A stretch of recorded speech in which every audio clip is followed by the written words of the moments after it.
This is gonna be the third and final installment of my prank videos, as honestly, I just wanna move on to other topics. These three prank videos single-handedly made my wife Erin either fall in love or potentially out of love with me in college. Fellas, get out your notebooks because I'm gonna tell you how to woo a woman through pranks. And as always, this is just for friends.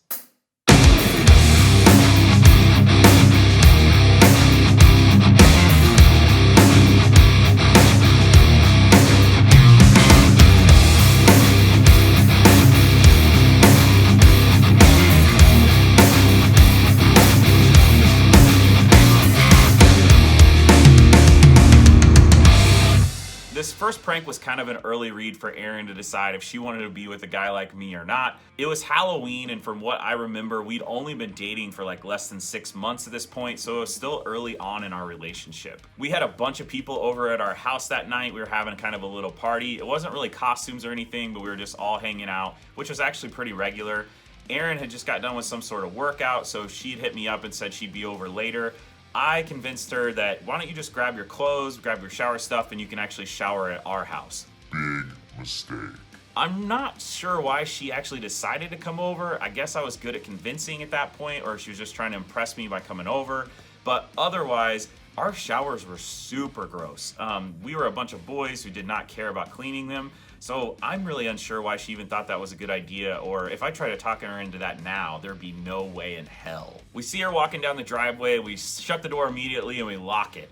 And then as soon as she gets up to the door, she has to kick it to let us know that she's there because she has clean clothes, a towel, and all her shower stuff in her hands. So immediately she says, "Let me in." We ask her, "What's the password?" Like any college student would. She follows up with a sterner tone, "Let me in," and we ask her again, "What's the password?" At this point, you can tell that she's not enjoying this conversation and she really either wants us to let her in or she's gonna head back because at this point, she's just frustrated. She lets out one more, "Let me in," and we open the door and I have a 5-gallon bucket of ice cold water and I douse her with it. This soaks all of those dry clothes she had, her towel, and then her from head to toe. And she looks at me with a death stare and says, "I'm going home." Just as she turns to walk away, thinking that she has had the worst day of her life, Josh Haney has come around the side of the house and with another 5-gallon bucket of water, hits her again. I knew I had to react fast or this relationship was gonna be over in a matter of minutes.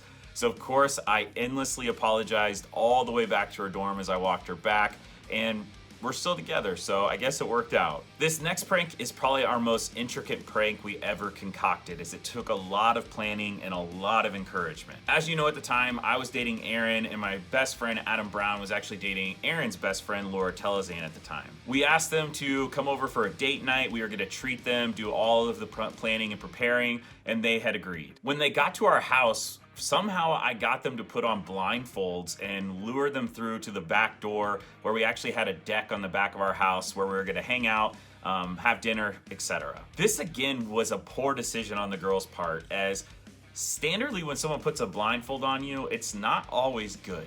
We must have been smooth talkers or our girlfriends at the time were very gullible, but I again don't think if I asked Erin now to put on a blindfold that she would do it. As they got to the back door and they took their very first step onto the deck, still blindfolded, we turned on some soft music and I said, "I hope you like slow dancing," and they let out an audible "aww," which was immediately followed by the door slamming, locking behind them, and then a barrage of water. Let me paint this picture for you. So our deck is on the back of our house, and on two sides, it's taller than you probably would be able to jump off. On the third side, there's a stairwell there that goes down to the yard. However, we had taken everything on the deck and barricaded that stairwell, so it was nearly impossible to get off the deck. On two of the sides, we had stations where some of our friends had buckets of water balloons. They were just chucking them right and left at Erin and Laura as they were standing, as soon as they came outside and were standing on the deck. On the far side though, we actually had a hose hookup. So that was an endless water supply that could be spraying them the entire time from when we said go. In these types of situations, you have to decide whether you're gonna fight or flight. In Laura's case, she started fighting back. There were some balloons that were not making it and busting on the wall. So she was actually picking them up and trying to chuck them back or like climb over the barricade to get to us. However, my delicate flower Erin actually kind of just curled up in a ball next to the door and just took that barrage of water as it was coming to her. This only went on for a couple of minutes. We weren't that big of a-holes. However, it was definitely fun, and afterwards we made them the dinner that we had promised. It was a home-cooked meal, so in all, I think that we actually did them a pretty good solid date. I know I said 3 pranks, but I'm gonna slip a 4th one in here because this one's really quick and really easy, and it's fun to do to pretty much anyone. I don't think it can really actually cause any problems. One night it was actually kind of misting outside or like a light drizzle, and it was just kind of dreary, so I came up with the idea that we should actually run to the store and grab a bunch of boxes of instant mashed potatoes. Erin always parked her car in the same spot on the side street of where she was living at the time, so this is actually a couple years later than probably the Halloween prank. We went back to her car, we found it in the same spot we knew it would be, and we actually started layering the mashed potatoes up her windshield. So these are just those dry flakes, but since they react to water, we knew that the rain would actually help us out in this prank. So if you think about it, from the vent of the hood all the way up the windshield. In the morning, she comes out, and to her surprise, those mashed potatoes is now turned into thick mashed potatoes instead of that dry, flaky box that we had originally. It definitely wasn't the best prank we ever did, but it by far wasn't the worst. This is the last prank, I promise, but I saved the best for last. If you recall in Home Alone, when Kevin McAllister was thwarting the bad guys and he would throw the paint buckets down the stairwell, hoping to hit them with it and knock them backwards, we actually could do this in our house that we had in college, because it was 2 stories, and the stairwell actually went up 1 level to a small platform or landing, and then it went back up the other way.